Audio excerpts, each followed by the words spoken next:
서울 북촌 한옥마을 깊숙한 곳 500년 종갓집 오가의 안채. 며느리가 되려면 아들을 낳아야 한다는 게 우리 집 철칙이야. 오창규 회장의 목소리가 안채 전체를 울렸다. 그의 눈빛에는 남아선호 사상이 깊이 박혀 있었다. 조선시대부터 이어진 명문가 오가의 후손이자 현재 건설업계 재벌기업의 총수인 그는 오늘도 가족들에게 엄격한 훈시를 하고 있었다. 특히 첫 며느리인 김수연에게는 더욱 엄했다. 수연아, 내가 임신한 지도 벌써 7달이 되었는데 아직도 아들인지 딸인지 확인을 안 했다는 게 말이 되나? 28살의 김수연은 불러온 배를 감싸며 조심스럽게 대답했다.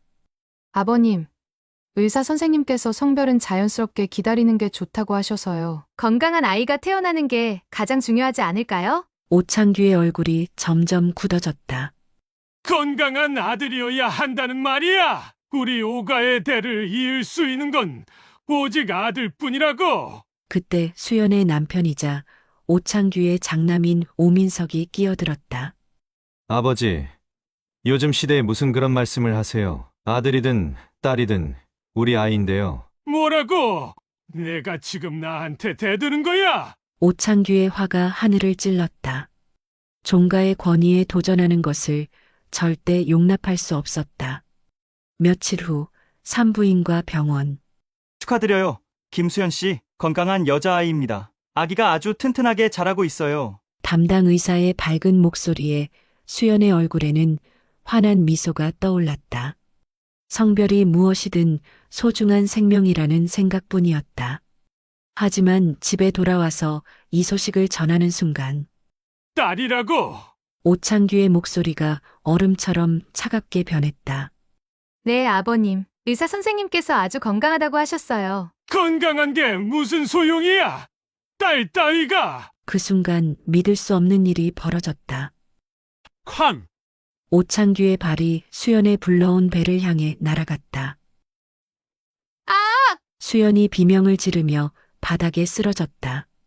배를 움켜쥐며 고통스러워하는 그녀를 보고도 오창규는 멈추지 않았다. 딸 낳을 계집은 우리 집에 있을 자격이 없어. 당장 나가. 아버지, 그만하세요. 민석이 아내를 감싸려 했지만 오창규는 이미 이성을 잃은 상태였다. 네가 뭘 잘했다고? 아들 하나 제대로 못 낳는 여자를 데려온 내 잘못이야. 아버님, 제발. 수연이 간신히 고개를 들어 애원했다. 우리 아이가 딸이라고 해서 왜 이렇게 하세요? 닥쳐. 오가의 혈통을 더럽힐 딸 따위 필요 없어. 아버지, 이건 너무합니다. 민석이 절규했지만 오창규는 돌아서며 차갑게 말했다. 오늘부터 이 계집은 우리 가족이 아니야. 다시는 이 집 문턱도 밟지 말라고 해. 그 끔찍한 장면은 종가 곳곳에 설치된 폐쇄회로 텔레비전에 모두 기록되었다. 오창규는 즉시 비서실장에게 지시했다. 이 영상은 완전히 봉인해. 절대로 누구에게도 보여주면 안 돼. 그렇게 수연은 임신 중에 종가에서 쫓겨났다. 홀로 남은 수연은 딸 지민을 낳고 키우며 강인하게 살아갔다. 작은 사업을 시작해 점점 키워나가면서 성공한 사업가로 자리 잡았다. 한편 종가에는 새로운 며느리 오민정이 들어왔다. 민정은 운 좋게 아들 준혁을 낳아 오창규의 총애를 받으며 종가의 실권자가 되었다. 환자가 들어옵니다. 교통사고 환자입니다. 의료진들이 분주하게 움직였다. 들것에 실려온 남자는 오민석이었다. 아들 준혁이 태어났다는 소식을 듣고 병원으로 향하던 중 교통사고를 당한 것이다. 민석아. 뒤따라온 오창규가 절규했다. 의사 선생님, 우리 아들이 어떻게 된 거예요? 죄송합니다. 최선을 다했지만 의사의 말에 오창규는 주저앉았다. 이것도 다 그 계집 때문이야. 오창규는 수연에 대한 원망을 더욱 키워갔다. 아들을 잃은 슬픔을 모두 그녀의 탓으로 돌렸다. 만약 그 계집이 아들을 낳았다면 민석이가 병원에 갈 일도 없었을 텐데. 그렇게 오창규의 마음속에는 복수의 씨앗이 자라나기 시작했다. 20년이라는 세월이 흘렀다. 오창규는 여전히 종가를 다스리고 있었고 수연이 키운 딸 지민은 이제 22살의 당당한 여성으로 자라났다. 하지만 아무도 몰랐다. 그날 종가에서 쫓겨난 아이가 이제 종가를 위협할 만큼 커다란 존재가 되어 있다는 것을. 운명의 톱니바퀴가 돌기 시작했다. 20년 후 서울 코엑스 컨벤션 센터는 화려한 조명으로 빛나고 있었습니다. 국제 여성 창업자 포럼이 열리는 날이었죠. 세계 각국의 성공한 여성 기업인들이 모여 경험을 나누고 미래를 논하는 뜻깊은 자리였습니다. 무대 위에 한 명의 젊은 여성이 올라섰습니다. 22살의 오지민, 아니 정확히는 김지민이었습니다. 그녀는 당당한 목소리로 청중들에게 말했습니다. 안녕하세요. 스타트업 기업 드림테크의 대표 김지민입니다. 저는 여성이 스스로 일어설 수 있는 세상을 만들기 위해 이 일을 시작했습니다. 지민의 회사는 여성 창업자들을 위한 온라인 플랫폼을 운영하고 있었습니다. 자금 조달부터 멘토링까지 여성들이 사업을 시작하고 키워나갈 수 있도록 돕는 종합 서비스였죠. 불과 3년 만에 국내 최고의 여성 창업 지원 기업으로 성장했고 이제 글로벌 진출을 앞두고 있었습니다. 제 어머니는 저를 혼자 키우시면서도 포기하지 않으셨습니다. 여성이라는 이유로, 미혼모라는 이유로 차별받으면서도 당당하게 사업을 일구어내셨죠. 그런 어머니의 모습을 보며 자란 저는 깨달았습니다. 여성에게 필요한 건 동정이 아니라 기회라는 것을요. 청중석에서는 큰 박수가 터져 나왔습니다. 지민의 이야기는 많은 사람들의 마음을 움직였습니다. 그런데 바로 그 순간 객석 한쪽에서 지민을 뚫어져라 바라보는 시선이 있었습니다. 21살의 오준혁이었습니다. 종가의 후계자로 자라난 그는 오늘 이 포럼의 투자처를 물색하러 왔다가 지민을 보게 된 것이었습니다. 준혁의 눈에 지민은 매우 매력적으로 보였습니다. 아름다운 외모는 물론이고 당당하고 지적인 모습이 인상적이었죠. 그는 지민이 누구인지도 모른 채 그녀에게 빠져들고 있었습니다. 포럼이 끝난 후 리셉션 파티가 열렸습니다. 준혁은 용기를 내어 지민에게 다가갔습니다. 안녕하세요. 발표 정말 인상 깊게 들었습니다. 오준혁이라고 합니다. 안녕하세요. 김지민입니다. 관심 가져주셔서 감사합니다. 지민은 정중하게 인사했지만 준혁이라는 이름에서 묘한 기시감을 느꼈습니다. 어디서 들어본 것 같은 이름이었죠. 혹시 투자에 관심이 있으시다면 저희 회사를 한번 보시는 건 어떨까요? 그러고 싶습니다. 정말 훌륭한 사업 모델인 것 같아요. 두 사람의 대화는 자연스럽게 이어졌습니다. 준혁은 지민의 지성과 열정에 점점 더 매료되었고 지민도 준혁의 진지한 관심에 호감을 느끼기 시작했습니다. 하지만 이들의 만남은 예상치 못한 파장을 불러일으키게 됩니다. 포럼 현장을 취재하던 기자들이 두 사람의 대화 장면을 촬영했고 이는 곧 언론에 보도되었습니다. 차세대 여성 리더 김지민, 재벌 이세와의 만남 화제. 다음 날 아침 북촌 종갓집 안채에서는 난리가 났습니다. 오창규가 신문을 보더니 얼굴이 새파랗게 질렸습니다. 이게 뭐야? 김지민이라고?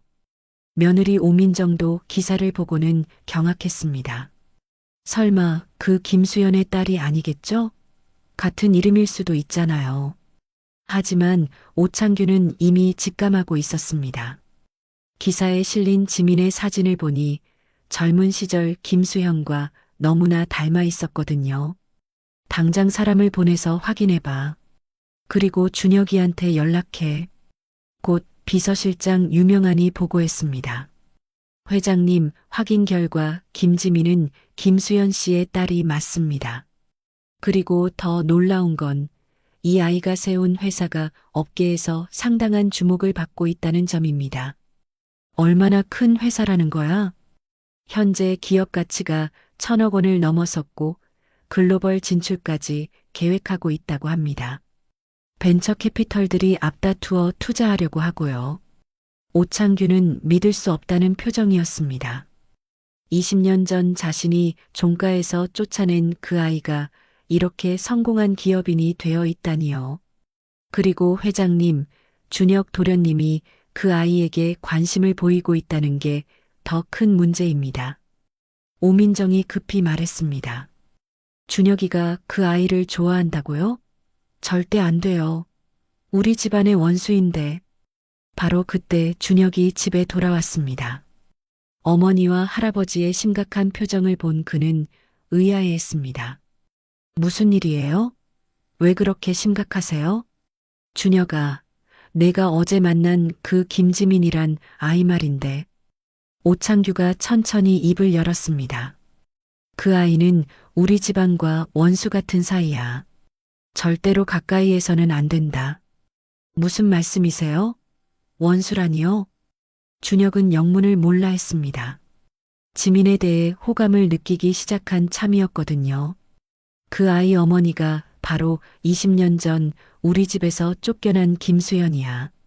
딸을 낳겠다며 우리 집 문중을 더럽힌 그 여자 말이다. 오창규의 말에 준혁은 충격을 받았습니다.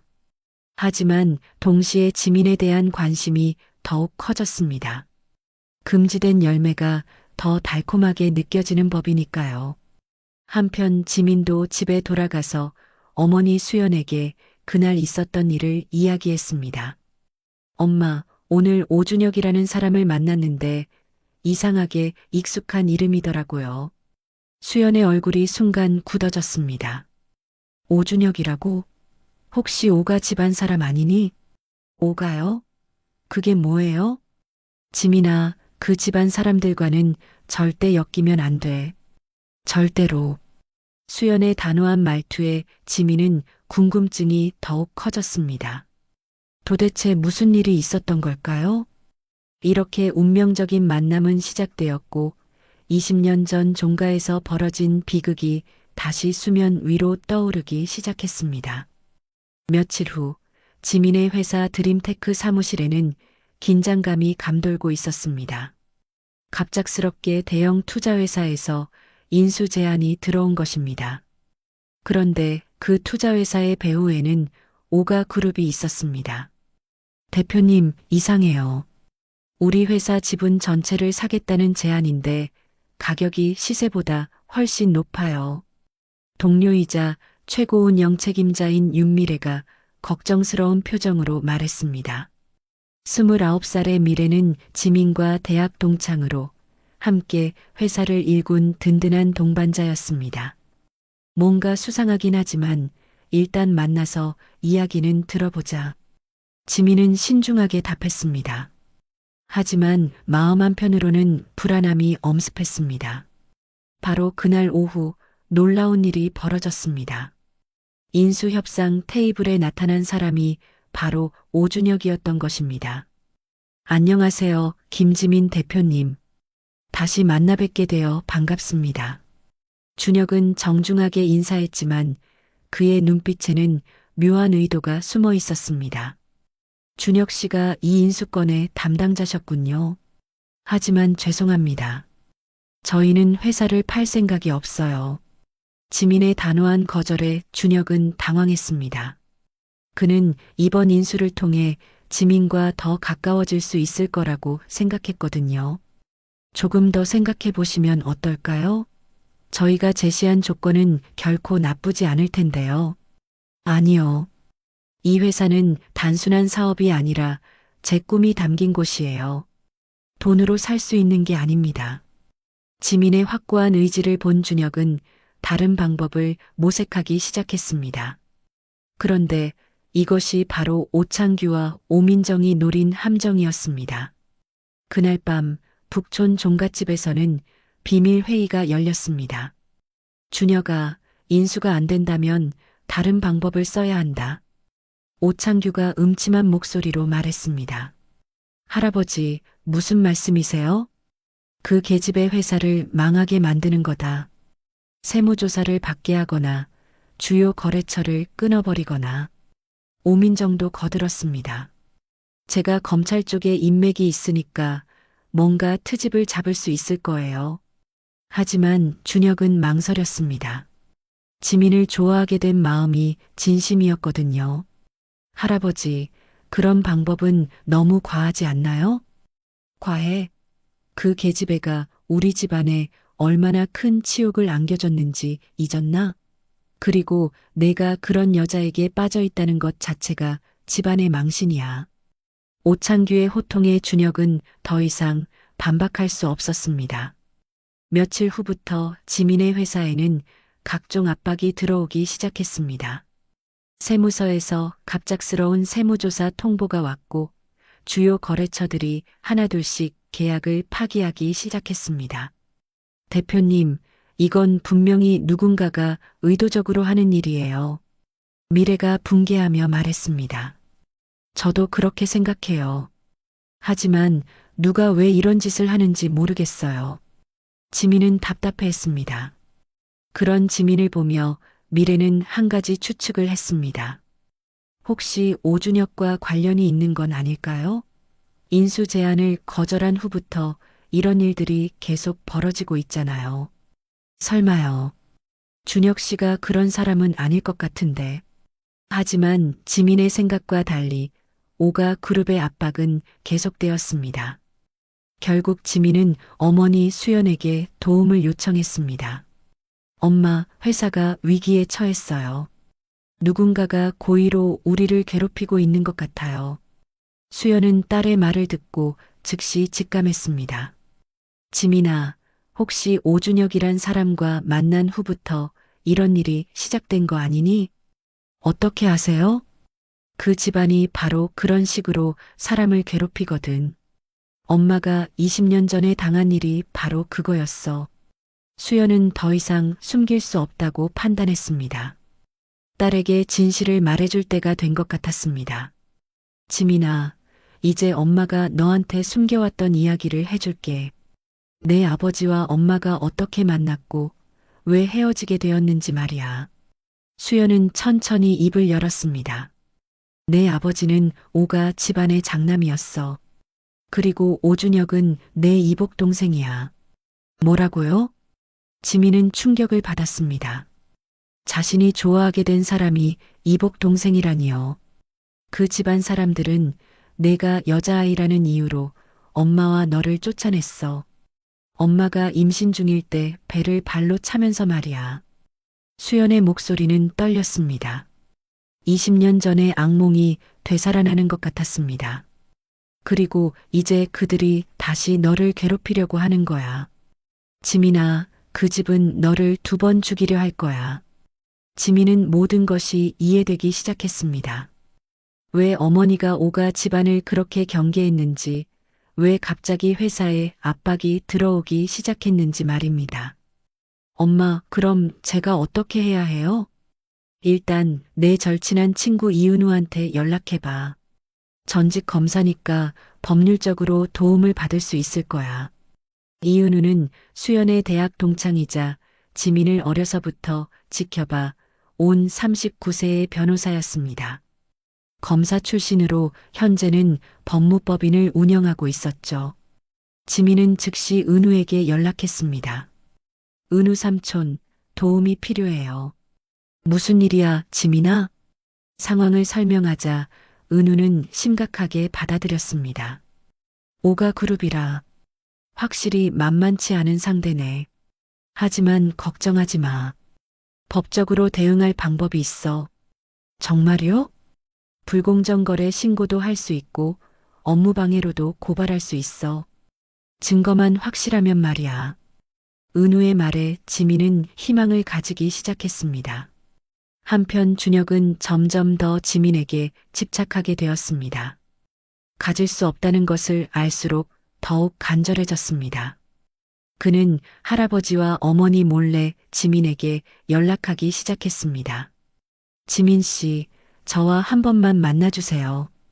제가 직접 설명드리고 싶은 게 있어요. 하지만 지민은 이제 모든 진실을 알고 있었습니다. 준혁 씨, 우리는 만날 수 없는 사이예요. 더 이상 연락하지 마세요. 지민의 냉정한 거절에 준혁의 집착은 더욱 심해졌습니다. 이제 단순한 호감을 넘어서 위험한 감정으로 변질되기 시작한 것입니다. 운명의 수레바퀴는 걷잡을 수 없이 돌아가고 있었습니다. 오가 그룹의 압박이 계속되면서 지민의 회사는 점점 어려워졌습니다. 주요 투자자들이 하나둘씩 발을 빼기 시작했고 직원들도 불안해하기 시작했습니다. 하지만 지민은 포기하지 않았습니다. 미래야, 우리가 이대로 무너질 순 없어. 다른 방법을 찾아보자. 대표님, 해외 투자자들에게 접촉해보는 건 어떨까요? 국내 시장이 막혀 있다면 글로벌로 나가는 거죠. 윤미래의 제안에 지민은 고개를 끄덕였습니다.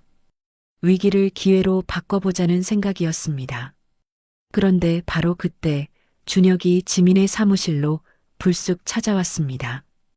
경비원들을 뚫고 들어온 것이었습니다. 지민 씨, 제발 한 번만 이야기를 들어주세요. 준혁의 얼굴은 초췌해져 있었습니다. 지민에 대한 집착 때문에 밤잠을 설치고 있었던 것입니다. 준혁 씨, 저는 이미 분명히 말씀드렸잖아요. 우리는 만날 수 없는 사이라고. 지민은 차갑게 대답했습니다. 이제 그가 자신의 이복 동생이라는 것을 알고 있었거든요. 저도 할아버지한테 들었어요. 우리가 남매라는 건 말이에요. 준혁의 고백에 지민은 놀랐습니다. 그가 진실을 알고 있었다니요. 그럼 더욱 안 되는 거 아닌가요? 당신네 집안이 제 어머니와 저에게 무슨 짓을 했는지 아시잖아요. 하지만 그건 할아버지가 한 일이에요. 저는 달라요. 준혁은 간절하게 말했습니다. 저는 진심으로 지민 씨를 좋아해요. 남매든 뭐든 상관없어요. 제발 저에게 기회를 주세요. 지민은 소름이 돋았습니다. 준혁의 말에서 비정상적인 집착을 느꼈거든요. 준혁 씨, 정신 차리세요. 그런 말씀하시면 안 돼요. 왜 안 돼요? 사랑의 남매가 무슨 상관이에요?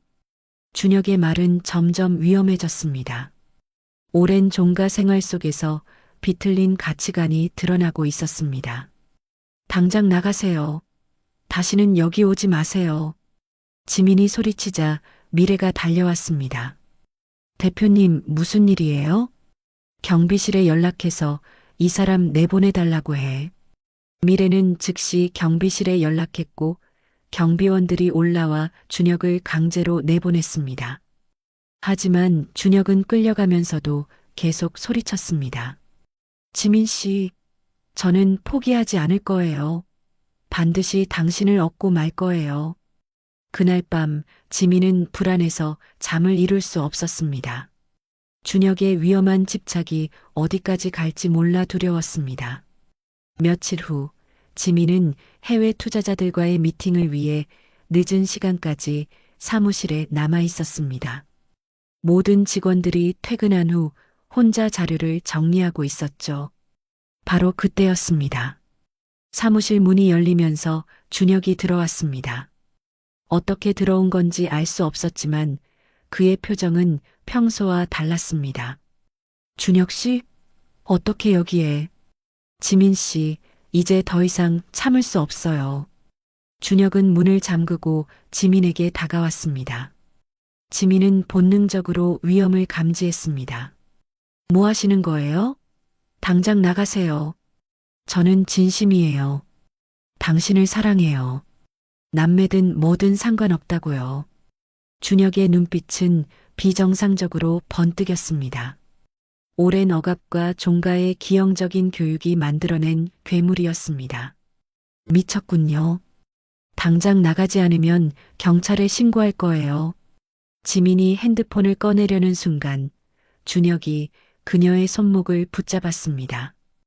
경찰이요? 우리 오가 그룹이 누군지 아세요? 경찰도 우리 말을 들어요. 준혁은 지민을 벽으로 몰아붙였습니다. 지민은 필사적으로 저항했지만 남자의 힘을 당해낼 수 없었습니다. 그만해요. 이러면 범죄예요. 범죄라고요? 저는 그냥 제 여자를 가지는 것뿐이에요. 준혁의 정신 상태는 이미 정상을 벗어나 있었습니다. 그가 지민의 옷을 찢으려 하는 순간 갑자기 사무실 문이 벌컥 열렸습니다. 지민아. 윤미래가 뛰어들어왔습니다. 그녀는 지민이 혼자 남아있는 게 걱정되어 다시 돌아온 것이었습니다. 미래야. 지민은 구원의 여신을 본 것 같았습니다. 당신 누구예요? 당장 나가요. 준혁이 소리쳤지만 미래는 이미 핸드폰으로 112영을 누르고 있었습니다.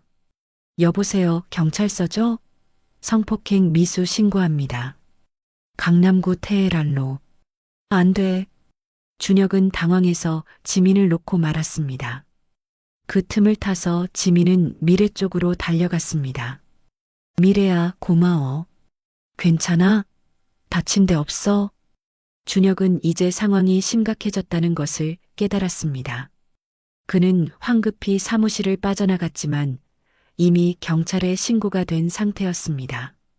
곧 경찰이 도착했고 지민과 미래는 상황을 자세히 설명했습니다. 사무실 폐쇄회로 텔레비전에도 준혁의 범행이 고스란히 기록되어 있었습니다. 피해자분, 가해자를 고발하시겠습니까? 네, 정식으로 고발하겠습니다. 지민은 단호하게 답했습니다. 이제 더 이상 참을 수 없었습니다. 그 소식은 곧 오가 집안에 전해졌습니다. 오창규와 오민정은 경악했습니다. 준혁이가 뭘 한 거야? 성폭행 미수로 경찰에 신고당했다고 합니다. 비서실장 유명한의 보고에 오민정은 주저앉았습니다. 이런, 우리 준혁이가 당장 변호사를 구하고 언론에 기사가 나가지 않도록 막아. 오창규는 다시 한번 은밀한 압력을 넣기 시작했습니다. 하지만 이번에는 상황이 달랐습니다. 지민에게는 이은우라는 든든한 법률 조력자가 있었거든요. 지민아, 이번 기회에 그들의 모든 죄를 다 털어버리자. 은우는 지민을 격려했습니다. 하지만 삼촌, 상대가 너무 막강해요. 그래도 법 앞에서는 모두 평등해. 그리고 우리에게는 정의가 있잖아. 지민은 은우의 말에 용기를 얻었습니다. 이제 진짜 싸움이 시작된 것입니다. 한편 준혁은 구속되지는 않았지만 경찰 조사를 받으며 큰 충격에 빠져 있었습니다. 자신의 행동이 얼마나 잘못된 것인지 조금씩 깨닫기 시작했습니다. 내가 뭘 한 거지? 내가 정말 미쳤나? 하지만 후회해도 이미 늦었습니다. 지민은 이제 오가 지방과 전면전을 벌일 각오를 다지고 있었습니다. 어머니가 당한 그 치욕을 이제 갚을 때가 왔어요. 지민의 눈에는 복수의 불꽃이 타오르고 있었습니다. 준혁의 성폭행 미수 사건이 경찰에 신고된 지 일주일이 지났습니다. 오가 그룹은 모든 수단을 동원해 사건을 은폐하려 했지만 이번에는 쉽지 않았습니다. 이은우 변호사가 법적 대응에 나서면서 상황이 달라진 것입니다. 그런데 바로 그때 뜻밖의 인물이 움직이기 시작했습니다. 오가 그룹 비서실장 유명한이었습니다. 58세의 그는 오창규를 20년 넘게 모셔온 측근이었지만 최근 들어 양심의 가책을 느끼고 있었습니다. 이제는 정말 안 되겠어. 더 이상 이런 일에 가담할 수 없다. 유명한은 자신의 사무실에서 깊은 고민에 빠져 있었습니다. 20년 전 김수연이 당한 일부터 시작해서 최근의 지민 회사 압박, 그리고 준혁의 범죄까지 모든 것이 선을 넘었다고 생각했습니다. 특히 그를 움직이게 한 것은 며칠 전 목격한 장면이었습니다. 오창규가 직원들에게 지민의 신상 정보를 캐내라고 지시하면서 그 계집애를 완전히 망하게 만들어야 한다고 말하는 것을 들었던 것입니다. 회장님이 너무 멀리 가신 것 같습니다. 유명한은 결심했습니다. 내부 고발을 하기로 말입니다. 그는 비밀리에 보관하고 있던 자료들을 꺼내기 시작했습니다. 20년 전 김수연이 임신 중에 오창규에게 폭행당한 폐쇄회로 텔레비전 영상, 불법 혼인계약서, 기업 인수 관련 불법 문건들, 그리고 비자금 계좌 내역까지 이 모든 것들이 세상에 알려져야 해.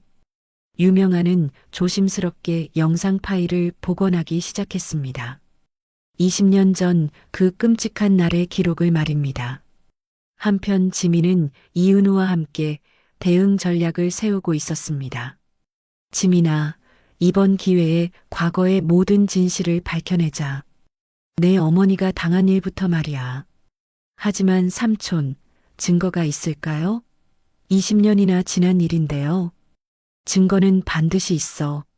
그런 큰 기업에서는 모든 게 기록으로 남거든. 바로 그때 이은우의 핸드폰이 울렸습니다. 모르는 번호였습니다. 여보세요? 혹시 이은우 변호사님이십니까? 저는 오가그룹 비서실장 유명한입니다. 유명한이라고요? 이은우는 놀랐습니다. 상대방의 핵심 인물이 직접 연락을 해온 것입니다. 변호사님, 제가 드릴 말씀이 있습니다. 혹시 만나뵐 수 있을까요? 무슨 말씀을 하려는 건가요? 김지민 양과 관련된 중요한 정보가 있습니다. 20년 전 일의 진실 말입니다. 이은우와 지민은 서로 눈을 마주봤습니다. 뭔가 중대한 전환점이 될 것 같은 예감이 들었습니다. 다음 날 세 사람은 조용한 카페에서 만났습니다. 유명한은 긴장한 표정으로 입을 열었습니다. 지민 양, 먼저 사과드리고 싶습니다. 제가 20년간 침묵했던 것에 대해서 말입니다. 무슨 말씀이세요? 저는 그날을 기억합니다. 어머니께서 오 회장에게 폭행당하던 그날을요. 유명한의 말에 지민의 얼굴이 굳어졌습니다. 그리고 그 모든 장면이 폐쇄회로 텔레비전에 기록되어 있습니다. 제가 비밀리에 보관하고 있었거든요. 정말요? 이은우가 흥분해서 물었습니다. 네. 그뿐만 아니라 오가 그룹의 각종 불법 행위들에 대한 증거도 있습니다. 유명한은 가져온 가방에서 USB를 꺼냈습니다. 이 안에 모든 것이 들어 있습니다. 20년 전 폭행 영상, 불법 계약서들, 비자금 조성 내역, 그리고 최근 지민 양 회사를 압박하라고 지시한 녹음 파일까지요. 지민은 손이 떨렸습니다. 드디어 어머니의 억울함을 풀 수 있는 결정적 증거를 얻게 된 것입니다. 왜 갑자기 이런 결정을 내리신 거예요? 더 이상은 안 되겠다고 생각했습니다. 특히 준혁 도련님이 지민 양에게 한 일을 보고 나서는 정말 참을 수 없었어요. 유명한의 목소리에는 진심이 담겨 있었습니다. 제가 20년간 회장님을 모시면서 많은 일들을 눈감아 왔지만 이제는 정말 선을 넘었다고 생각합니다. 이은우는 즉시 USB의 내용을 확인했습니다. 그리고 충격적인 장면들을 보게 되었습니다. 20년 전 임신한 김수연이 오창규에게 배를 걷어차이며 고통스러워하는 모습, 그리고 딸 따위는 우리 집에 있을 자격이 없다며 소리치는 오창규의 모습이 선명하게 담겨 있었습니다. 이걸로 충분해. 이제 모든 것을 세상에 알릴 수 있어. 이은우는 흥분했습니다. 하지만 조심해야 합니다. 오가그룹이 이 사실을 알게 되면 저를 가만두지 않을 거예요. 유명한은 걱정스러워했습니다. 걱정하지 마세요. 저희가 보호해 드릴게요. 그날부터 이은우와 지민은 언론사와 접촉하기 시작했습니다. 이 충격적인 진실을 세상에 알리기 위해서였습니다. 며칠 후 드디어 폭탄이 터졌습니다. 주요 언론사에서 일제히 보도를 시작한 것입니다. 재벌 오가그룹 회장, 20년 전 임신한 며느리 폭행. 종가의 남아선호, 생명까지 위협. 오가 그룹 후계자, 성폭행 미수 혐의. 순식간에 온 나라가 발칵 뒤집혔습니다. 특히 20년 전 폐쇄회로 텔레비전 영상이 공개되자 국민들의 공분은 하늘을 찔렀습니다. 저게 사람이 할 짓인가? 임신한 여자의 배를 발로 차다니. 아이가 여자라는 이유만으로 저런 일을? 오가 그룹 주식은 폭락했고 시민사회에서는 규탄 집회가 열렸습니다. 북촌 종갓집은 완전히 포위되었습니다. 기자들과 시위대가 대문 앞을 가득 메웠습니다. 오창규는 나와라. 사과하라. 오창규는 안채에 숨어서 나오지 못했습니다. 오민정은 충격으로 병원에 입원했고 준혁은 경찰 조사를 받으며 구속 위기에 처했습니다. 그리고 며칠 후 지민이 기자회견장에 섰습니다.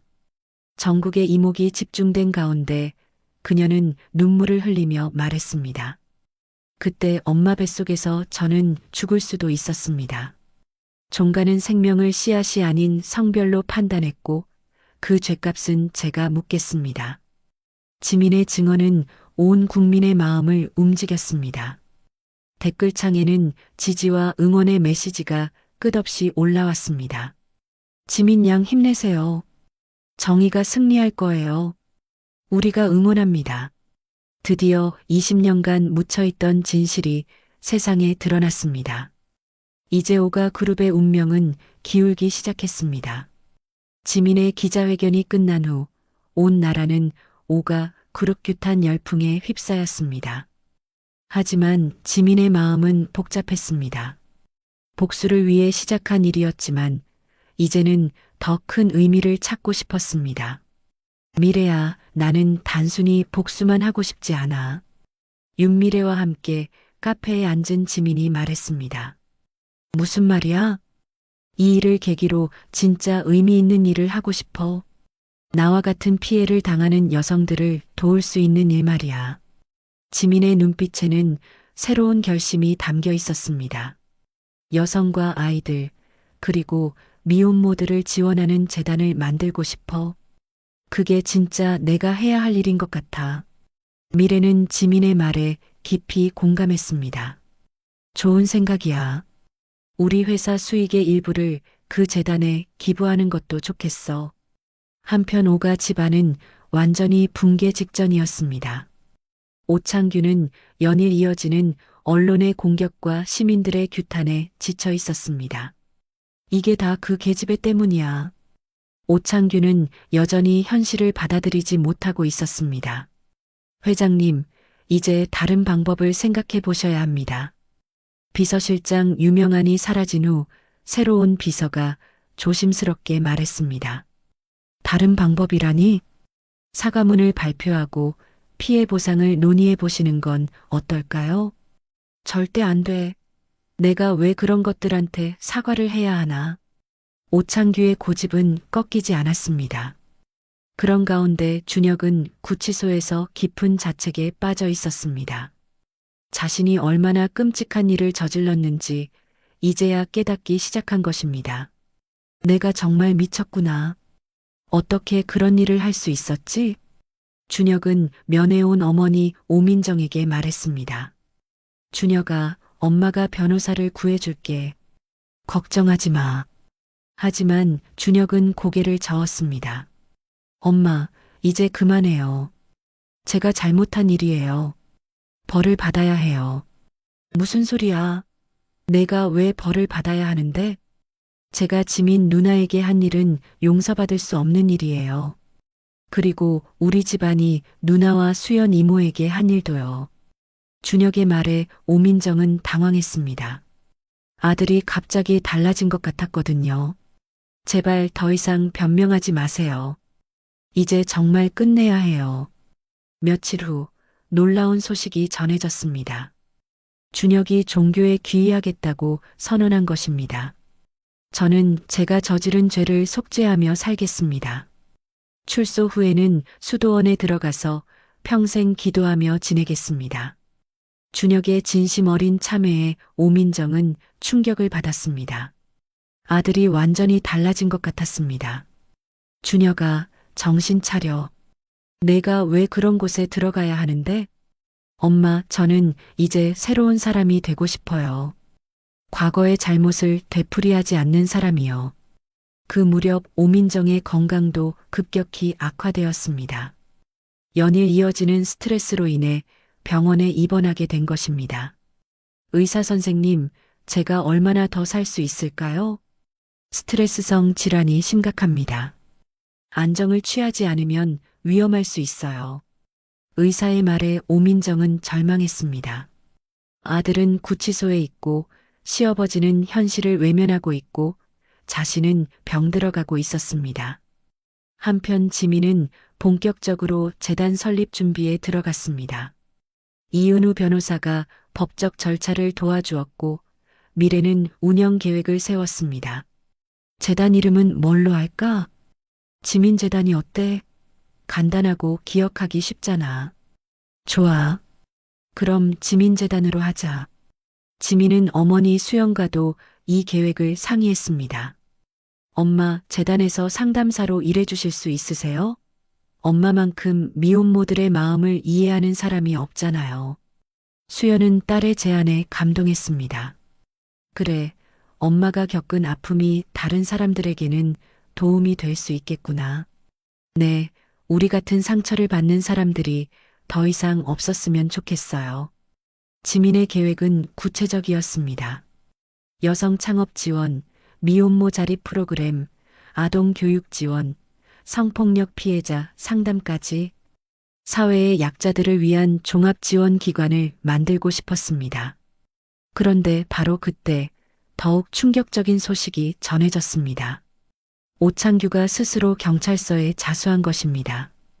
저는 20년 전 며느리 김수연을 폭행한 죄를 인정합니다.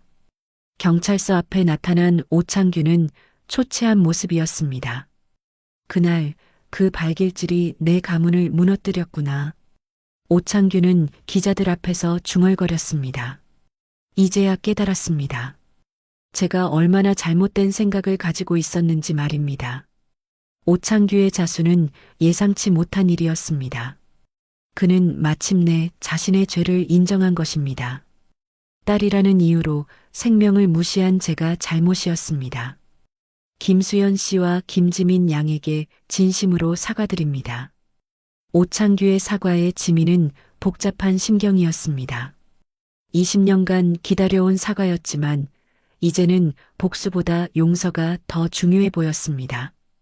미래야, 이제 정말 새로운 시작이야.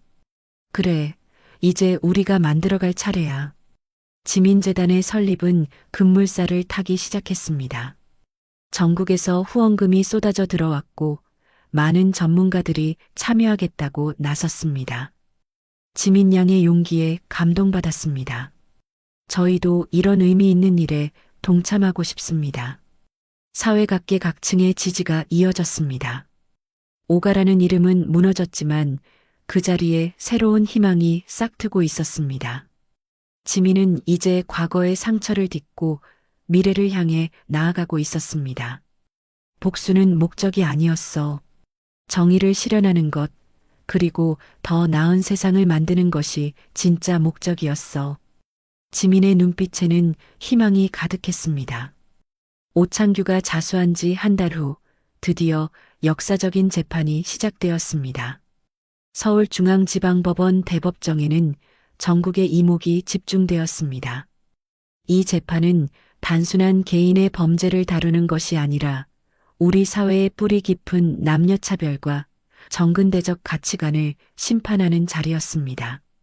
재판장에는 오창규, 오민정, 그리고 준혁이 나란히 앉아 있었습니다. 오창규는 폭행죄와 강요죄로, 오민정은 업무방해와 부당거래로, 준혁은 성폭행 미수와 강제감금 혐의로 기소된 상태였습니다. 피고인 오창규, 일어서십시오. 판사의 엄중한 목소리가 법정을 가득 메웠습니다. 피고인은 20년 전 임신 중인 며느리 김수연 씨를 폭행한 혐의를 인정하십니까? 네, 인정합니다. 오창규의 목소리는 떨리고 있었습니다. 평생 권위적으로 살아온 그에게 이 순간은 견디기 힘든 굴욕이었습니다. 피고인 오준혁, 피해자 김지민 씨에 대한 성폭행 미수 혐의를 인정하십니까?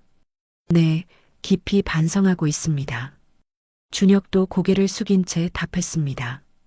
그의 얼굴에는 진심 어린 후회가 담겨 있었습니다.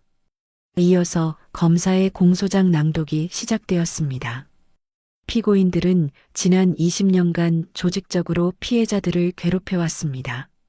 첫째, 피고인 오창규는 20년 전 임신한 며느리의 배를 발로 차며 폭행했습니다. 법정에 있던 사람들은 숨을 죽였습니다. 둘째, 피고인들은 최근 피해자 김지민의 회사를 의도적으로 망하게 하려 했습니다.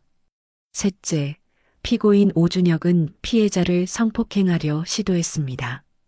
검사는 차근차근 죄목을 나열했습니다. 그리고 이 모든 범죄의 근본에는 뿌리 깊은 남녀차별 의식이 있습니다. 피고인들은 여성을 동등한 인격체로 보지 않았습니다. 방청석에서는 작은 탄식이 새어나왔습니다. 이어서 증거 조사가 시작되었습니다. 가장 충격적인 것은 20년 전 폐쇄회로 텔레비전 영상이었습니다. 대형 스크린에 그 끔찍한 장면이 재생되자 법정은 정적에 빠졌습니다.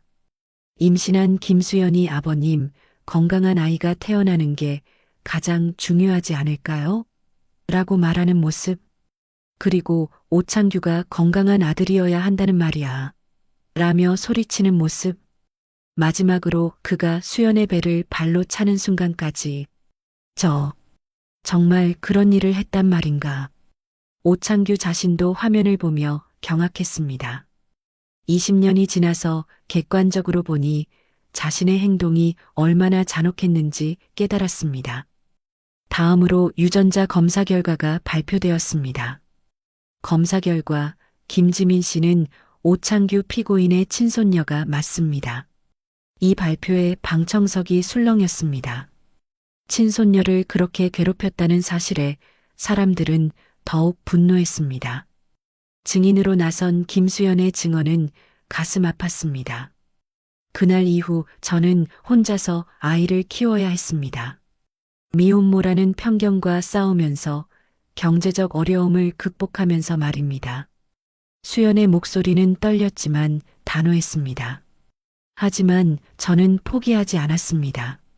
제 딸이 당당하게 살 수 있는 세상을 만들고 싶었거든요. 이어서 유명한 전 비서실장이 증인으로 나섰습니다. 저는 20년간 오 회장님을 모시면서 많은 잘못된 일들을 목격했습니다. 하지만 용기가 없어서 침묵했습니다. 유명한은 진심으로 사과했습니다.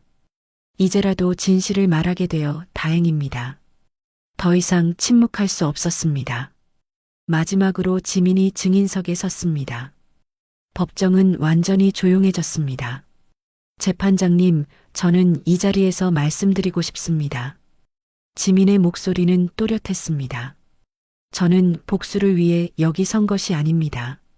정의를 위해 그리고 미래를 위해 여기 서 있습니다. 지민은 피고인석의 오창규를 바라보며 말했습니다. 할아버지, 저는 할아버지를 미워하지 않습니다. 하지만 할아버지의 잘못된 생각은 더 이상 용납될 수 없습니다. 오창규는 눈물을 흘리기 시작했습니다. 여성은 씨가 아닙니다. 여성도 남성과 똑같은 소중한 존재입니다. 이제 세상은 사람이 씨를 잇는 겁니다. 지민의 마지막 말에 법정은 큰 박수로 화답했습니다. 판사는 엄중하게 판결을 선고했습니다.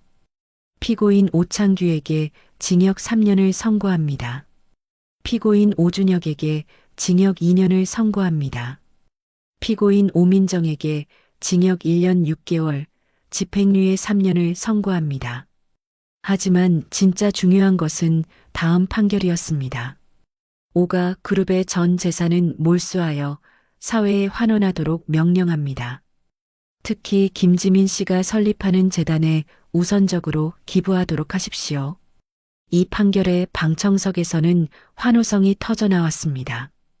또한 오가 그룹은 공식적으로 해체되며 모든 계열사는 독립 경영하도록 명령합니다. 재판이 끝난 후 지민은 기자들 앞에서 마지막 발언을 했습니다. 오늘 판결로 정의가 승리했습니다.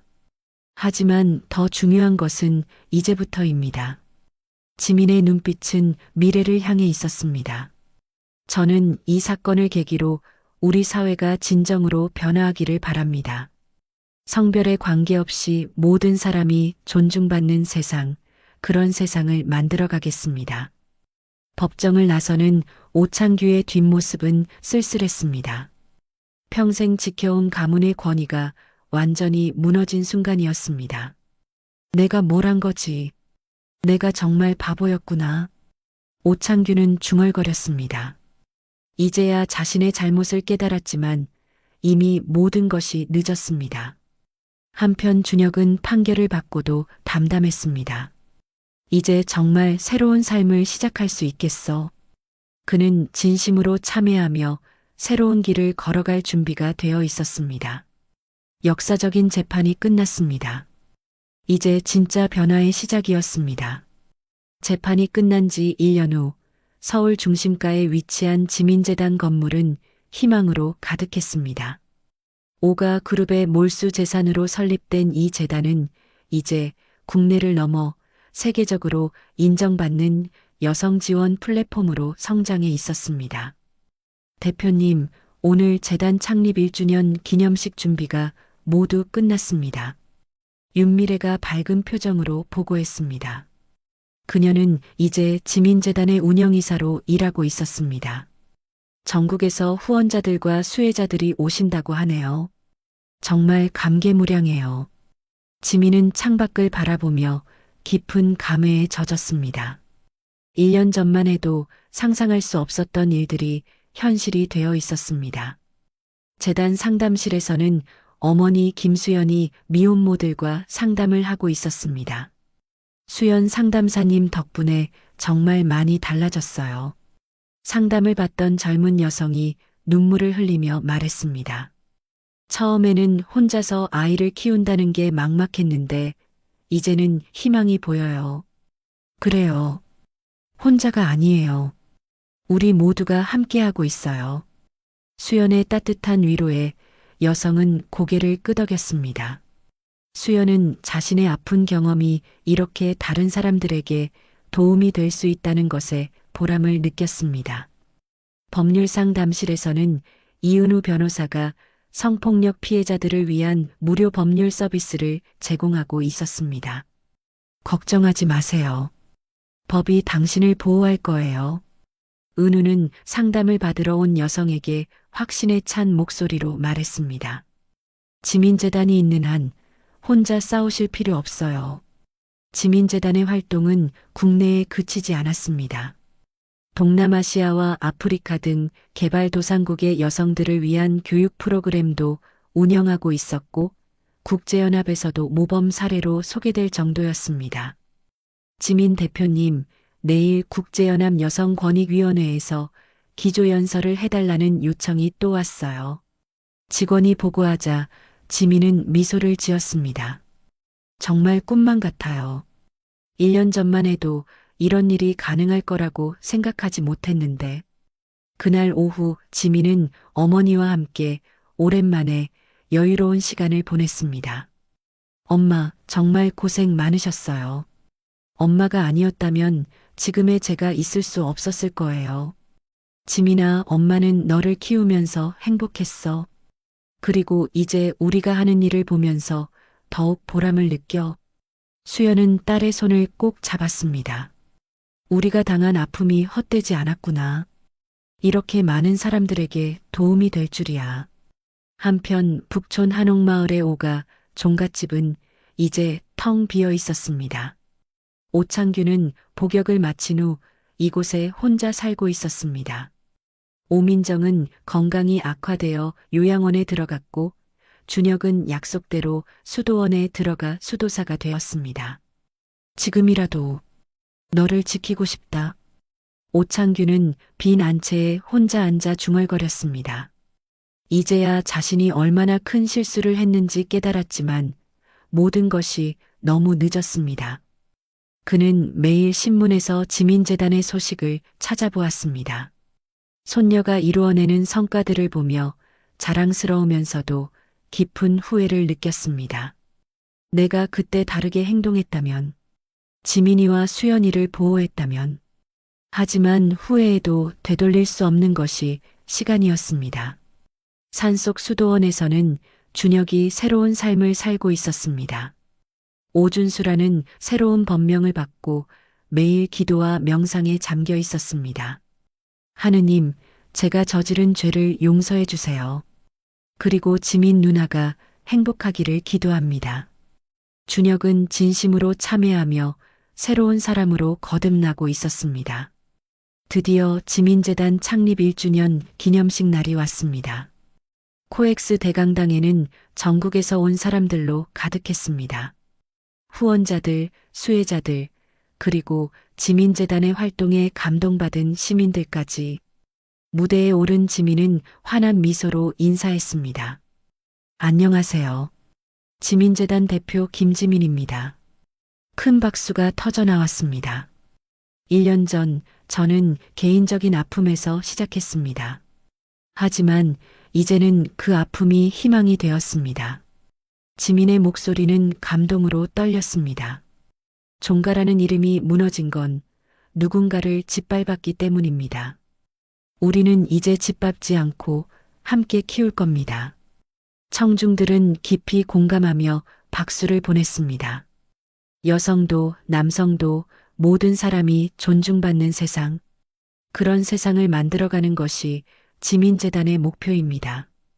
지민은 어머니 수연을 무대로 초대했습니다. 제가 여기까지 올 수 있었던 것은 이분 덕분입니다. 저의 어머니 김수연입니다. 수연이 무대에 오르자 더욱 큰 박수가 터져 나왔습니다. 어머니, 한 말씀 부탁드려요. 수연은 떨리는 목소리로 마이크를 잡았습니다.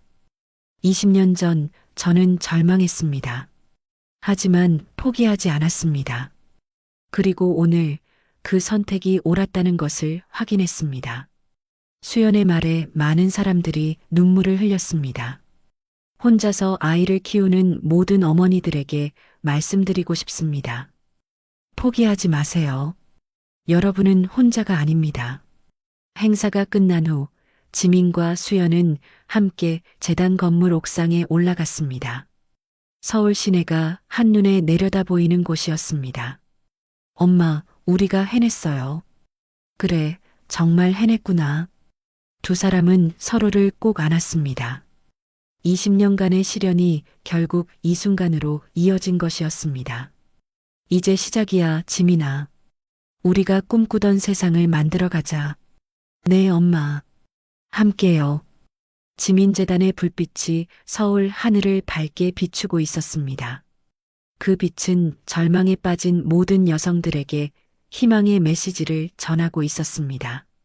종가의 이름은 무너졌지만 그 자리에는 더 아름다운 이름이 새겨졌습니다. 사랑과 희망, 그리고 정의의 이름으로 말입니다. 지민은 하늘을 올려다보며 속으로 다짐했습니다. 아버지, 저는 당신의 딸로서 자랑스럽게 살겠습니다. 그리고 모든 여성들이 존중받는 세상을 만들어 가겠습니다. 따뜻한 봄바람이 두 모녀의 머리카락을 살랑살랑 흔들었습니다.